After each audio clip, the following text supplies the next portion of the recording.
Hey everybody, it's Dan from the Rock Nerd Radio Show here on YouTube, and today we are getting into it. We are looking at my top 10 Marvel Legends of the year. We're going to look at every figure that I purchased this year very briefly. We're going to talk about some honorable mentions, and then we'll get into the top 10 proper.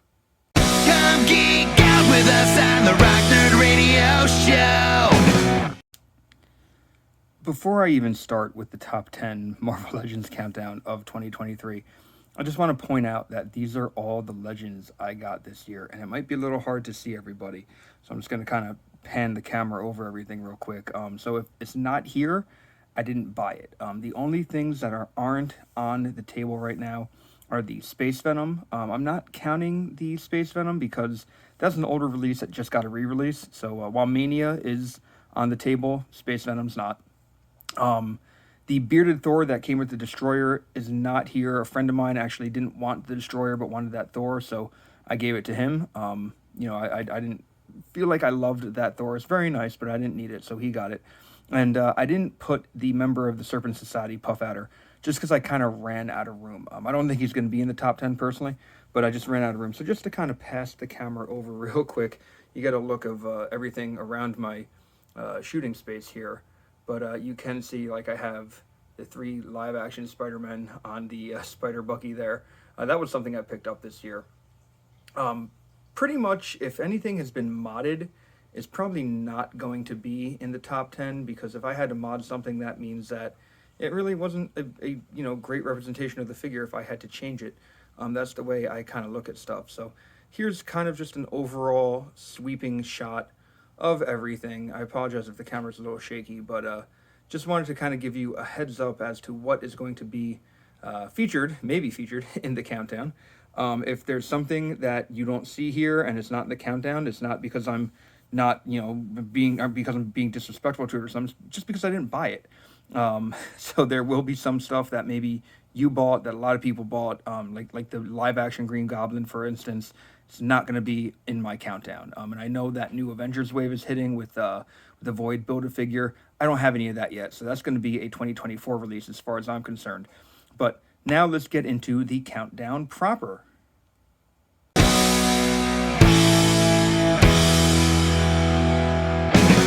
We're going to start things off with the honorable mentions this year before we get into the main countdown. And my first honorable mentions this year go to a bunch of Spider-Man figures, and a Spider Buggy, as a matter of fact. What you see in front of you are the 3 live-action Spider-Man figures, as well as the Spider-Verse Spider-Punk. These were a lot of fun. I don't buy a lot of stuff outside of the main comic continuity, but I really wanted to get all 3 of the Spider-Man figures because I really like Andrew Garfield, Tobey Maguire, and Tom Holland, and I loved Spider-Punk's design. So I ended up getting all 4 of these guys this year, as well as the Spider Buggy, which isn't labeled Legends, but it does fit Legends pretty well. So they're all hanging out here. I'm sure these will be in a lot of people's top 10s. Not for me. I like them. They're fun. They're cool, but I definitely messed around with other figures more as the year went on. My next batch of honorable mentions are 2 figures that were in that X-Men Villain 5-pack. We have Strife and Random. Now, Random is here because I never thought we would ever get a Random figure. I had made a custom Random, and I got to take it off my shelf because of this one. I also really like this Strife figure. It is very much just an easy redo of that Jubilee Build-A-Figure wave Toys R Us exclusive Strife from back in the day. But he is pinless now. They covered up all the peg holes. And he has a new helmet, and this helmet looks fantastic. I'm a big X-Force fan, and Strife being, Cable, evil Cable, essentially, Cable's mirror opposite, means that I really wanted this figure, and I'm glad to have him, but just couldn't crack the top 10.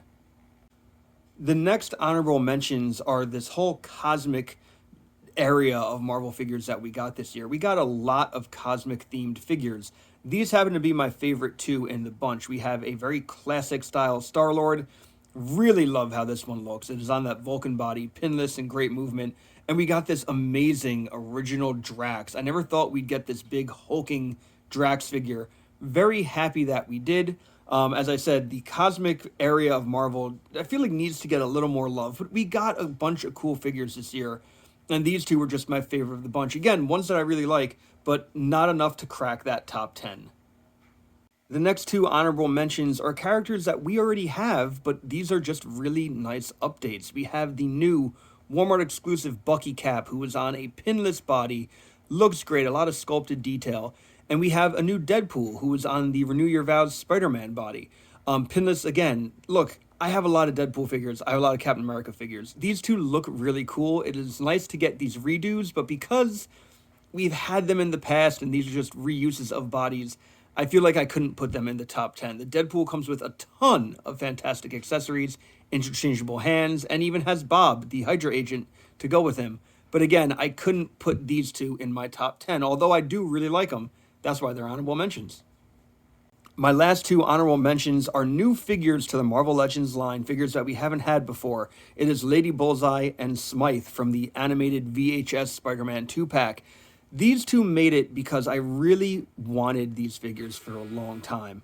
And while I like both of them a lot, there's just a few things lacking in them that really let them hit the top 10. You know, we're getting used to these pinless bodies and things like that, and that's what Lady Bullseye is on, a female pinless body. She moves well, she has some cool accessories, but her hands don't hold her weapons exactly, especially these fans, like exactly as I would have liked them to. They still do look really good. And in terms of Smythe, he is great, but I don't know, part of me feels like he's lacking some detail. I think I also would have liked it better if it was a more comic accurate head sculpt than the show one. We're probably going to get a comic accurate Smythe at some point with the crazy head and the ponytail, but if not, this one's a good stand-in until then.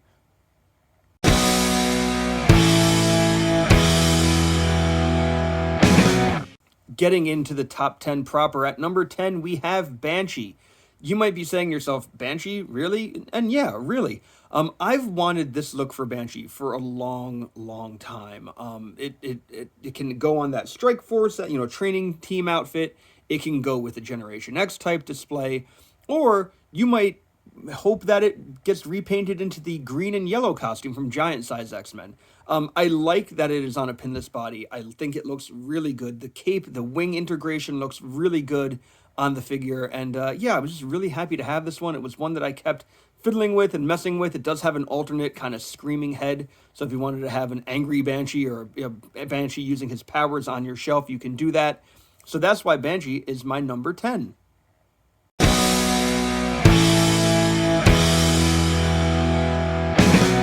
Number 9 this year is this version of Daredevil from the Chip Zdarsky run of Daredevil. Look, I loved that Daredevil run, and as soon as they announced that we were getting this Daredevil figure, I was hyped.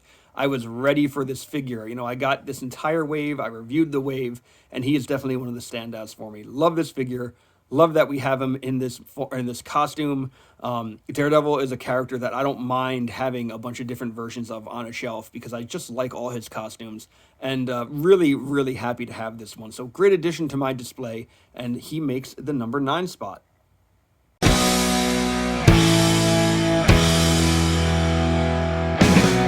And number 8, oddly enough, goes to the Electra as Daredevil. Again, I love this comic run. I love Electra in this look. If you read the comic run, maybe you're really into it like I am. But there's so much that you can do with this figure. First off, the body has some fantastic articulation.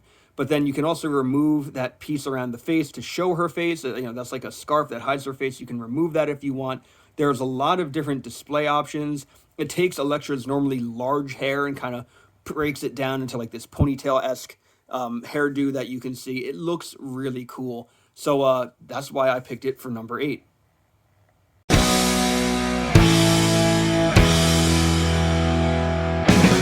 Number 7 is the Wolverine figure from the X-Men 97 wave of Marvel Legends. Look, it's very hard for me to get excited for a Wolverine figure. We've gotten so many. But this one, being on that pinless body, is a nice touch. And these claws are phenomenal. They are the best claws that I have seen on a Marvel Legends Wolverine figure. I will say, I didn't get the VHS set box Wolverine. I don't know what his claws are like. I don't know if they're the same. But these claws look really great. Pinless body looks good. The yellow is nice and bright and looks it looks like Wolverine. It looks like what you'd expect Wolverine to look like. So I'm very happy to add this one to my shelf and to put him at the number 7 spot on this year's countdown.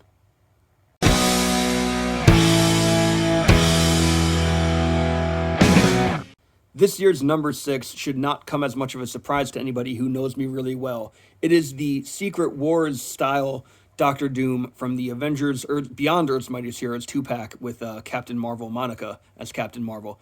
And I love this Doctor Doom. I don't think I'm going to see it on a lot of people's countdowns, but you have to know I love the Secret Wars toy line. I did a very self-indulgent video where I compared this Doctor Doom to the Secret Wars Doctor Doom and said which one was my favorite, and I had a good time doing that one. I really like the original Secret Wars story. I know some people might hate it. You know, it was done to sell toys, and I fully am aware of that. But I like this design for Doctor Doom. It embodies what my childhood image of Doom was. Because I didn't always realize that he was a guy in robes and a suit of armor. I thought he was more in this robotic-esque armor until I was, about 6 or 7. So I love this. It's a great figure. It has a non-scarred Doctor Doom head. It has interchangeable hands, and I couldn't be happier with it. The only reason why it's at number 6 is there's no jetpack back here. If this figure had a jetpack like the Secret Wars one, I may have put it a little higher, but I really did like it, so he's number 6.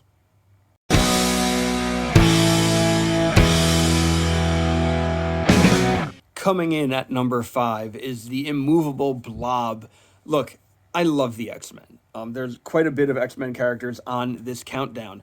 The old Blob figure, one of the first Build-A-Figures from the Hasbro era of Marvel Legends, is still a great figure. The sculpting on it makes him look very, repulsive. But this one can move. He is posable. His clothes are not shiny like the old one. I did a which is better comparing the two Blob figures, and I really think in the end I do like this Blob better. I'm not trying to say one's bad and one's good, nothing like that, but this was just a fun figure to pose around with. He has interchangeable face sculpts, other interchangeable parts. He just looks like a fun figure. I've had him on the back of my Brotherhood of Mutants display all year long, or at least, once I got him, and he just looks like he belongs with Pyro and Avalanche and all the other characters I have. So he makes number 5. He made quite the impact on me this year, and I hope that you've been able to pick him up.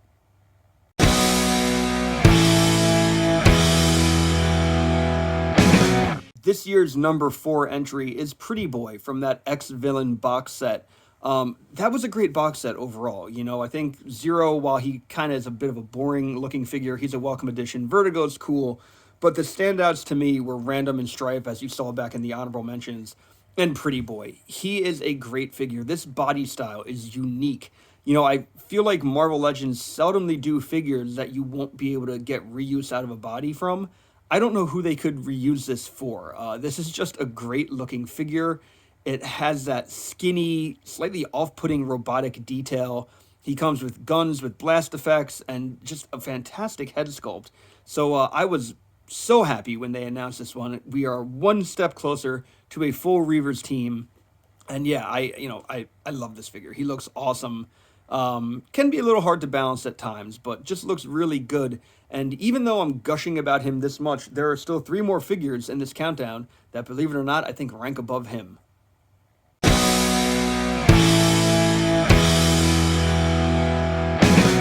In a year where I was getting rid of a lot of my Avengers figures and cutting down that collection, I couldn't pass up this Mark I Armor Iron Man. This thing is a beast. It looks fantastic. The Mark I Armor Iron Man is this big, bulky armor, and somehow the Marvel Legends team found a way to make this very posable, something that you can mess around with and play with and look good on a shelf and put in action scenes. I do have him standing kind of, static here, but he has great articulation to him. All his joints, a lot of his joints, are hidden very well by extra armor bits, and he is pinless. If you were looking for a definitive Mark I Armor Iron Man, this is it. It blows any Mark I that we've ever gotten out of the water. This thing looks amazing. I'm assuming there is a gold repaint coming to go along with the HasLab Giant Man, but maybe not. Honestly, I don't know if I would need a gold one because I'm so happy with this one. Did you pick this one up? What do you think? Even though I like him so much, and as I said, I'm gushing about him like I was with Pretty Boy, there are 2 more figures. Let's get into the top 2 on this countdown.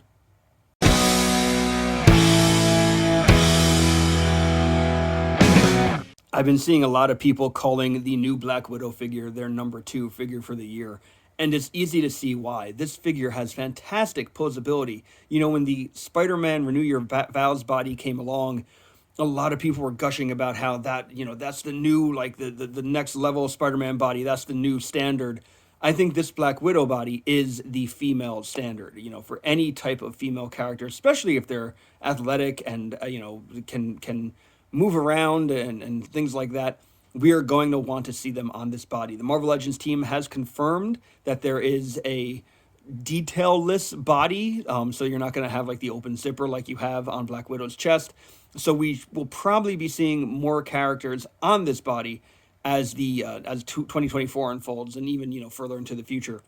But this is a great figure. She was a Target exclusive, but as far as I know, no one really had trouble finding her. In fact, in some parts, I remember seeing reports that she was being clearanced before people who ordered her online, like me, even had the chance to buy her. I got lucky enough where a friend of mine saw her in person and grabbed her for me, so I canceled my pre-order. But this is a great figure. I love the blast effects. I love all the weapons she comes with. I did a video that kind of highlights how we got to her, because there are some reused parts on this figure that came from other figures.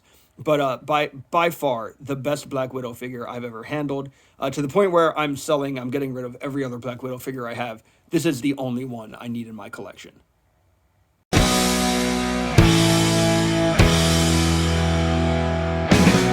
I think it became very apparent very early on in the year that this was going to be the figure to beat from the Marvel Legends line this year. Yes, we were looking at the retro card Spiral. They did a Spiral many years ago, and she wasn't bad. She stood pretty well next to modern Marvel Legends, but then this one was announced and came out, and the articulation on the arms, the amount of movement she has, this figure is fantastic. It has 6 different weapons. One of them is like an axe, so I don't really like that one. I like the sword better, or I like swords better. So she's not holding it, but she has interchangeable hands, so you can swap them out for like magic hands if you want. She's fully articulated. She is pinless. I remember when they showed this off, I was listening to the Hasbro Pulse, was it PulseCon last September? I was listening to it in the car. I was driving, and thank God I was at a red light, because I had to look at this figure when they announced her. This figure is awesome, and it came out early in the year. Like I said, I think people knew right away that this was going to be the figure to beat. I'm sure I'm not the only one giving her the #1 spot on this countdown, but with a figure this fantastic, almost this perfect, how could you not say that she is worthy of the #1 spot? So there is my top 10 of the year in terms of Marvel Legends. What did you think of my countdown? Do you agree with some of the characters that are on there? Do you think other ones should have been on that I left out? You saw what I bought. So if you're going to say like, oh, how come this character, look, if he wasn't there or she wasn't there, it's because I didn't buy him. Nothing against them. I don't buy every single thing, all right? I can't financially do that. But anyway, let me know what you think of the countdown. Leave a like or a comment below. And until next time, I've been Dan. You've all been pretty awesome. I'll see you around. Come geek